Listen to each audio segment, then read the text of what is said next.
So, hello everybody, and welcome to, I guess, my channel where I talk about how I live in Germany and all the things that happened to me after my traumatic birth experience that I lived through here. In this video, I want to talk a little bit more about social welfare in Germany, and probably how to go about all of that. Well, as a result of my health issues and complications and all of these surgeries I had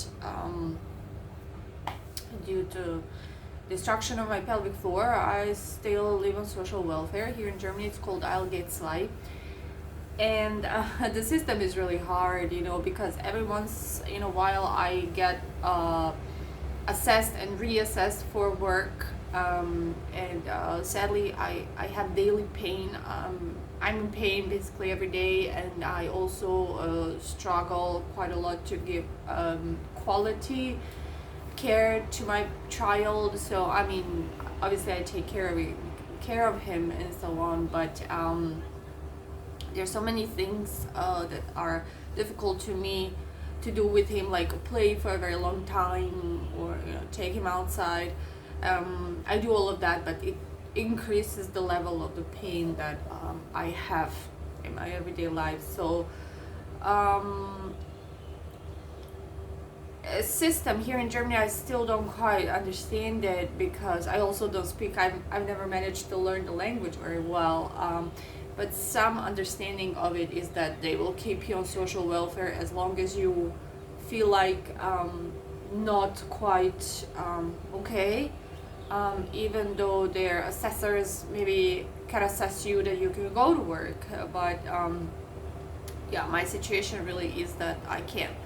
So I have been on welfare now for a year, and I've gone through one assessment already. That was before two of my surgeries, and they're really unreliable. At that point in time, the assessor estimated I could go to work and work somewhere 6 hours a day, where actually I wasn't able to work at all still, because at the time I was experiencing so many toilet problems, so I was spending a lot of my time in toilet. And the assessor, they don't really believe it. They just look at the medical findings and what you give them, and sort of make their own conclusions.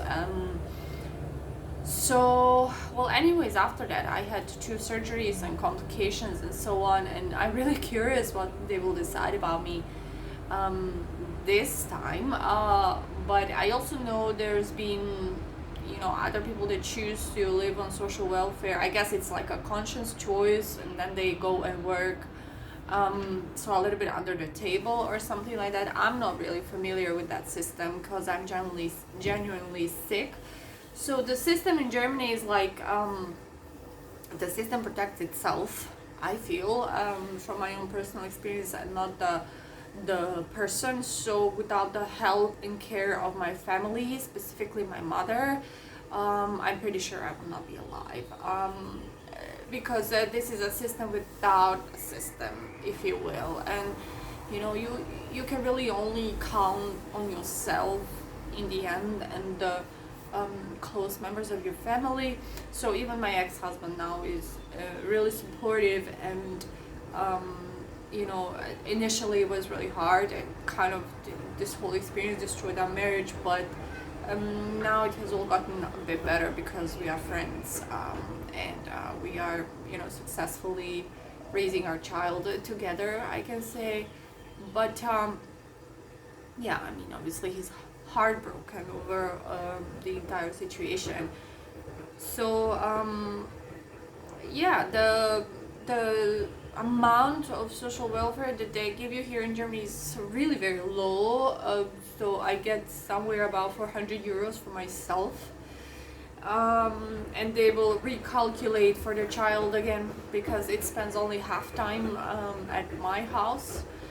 and they pay you the apartment, but you also need to be able to find an apartment that costs very low. So, like for example, the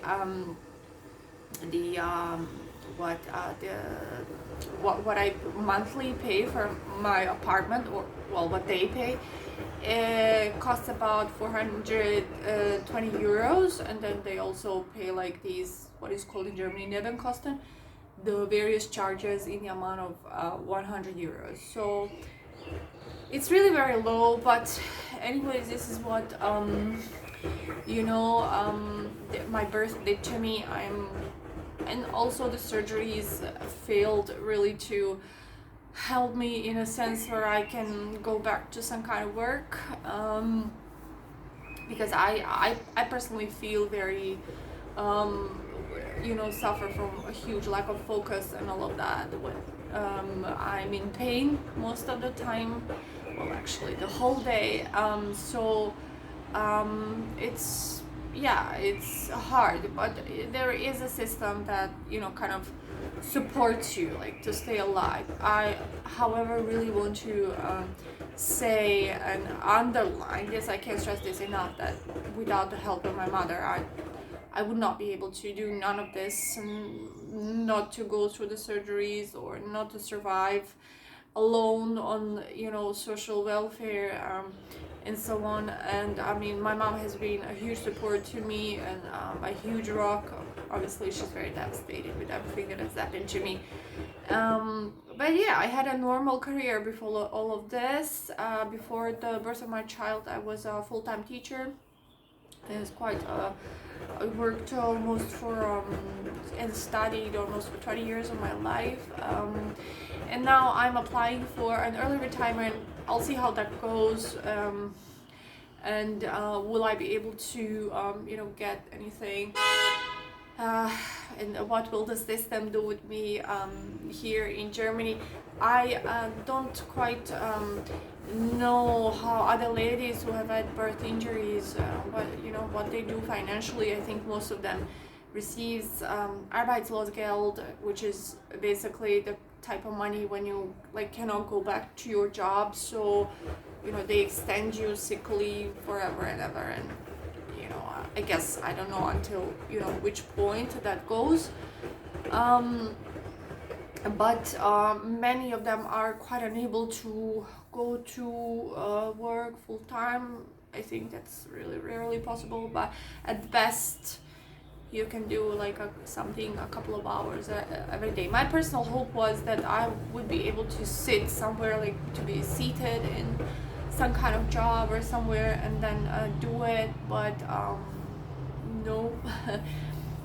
One of my surgeries left me with a permanent burning pain in my pelvic floor, so just being seated on a chair is really very difficult. But at the same time, these injuries are so unrecognized, since I don't have any of the more recognized illnesses, I guess, like, let's say, multiple sclerosis or something. I'm not really recognized as severely sick, or I don't really receive any kind of other kind of financial help or anything, because I think the reason is mainly, one of the reasons is that vaginal births and vaginal injuries, I hear, and the injuries to your pelvic floor are quite not in the system, not part of the system, and as such, people that are employers of this system, they try to kind of avoid you. So it's even difficult in the end, to find the doctors that will perform surgery on you or to want to help you, because once the hospital where you gave birth says that they did everything wrong, then they did everything right, then it makes it quite difficult later on to establish the problem and correct it, well, at least try to correct it properly. And but from what I see, this is the system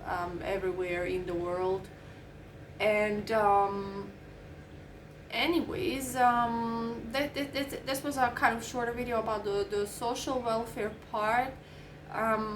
Yeah, you can, I guess, write me in the comments if you are more interested about some other kind of details and stuff. See you next time.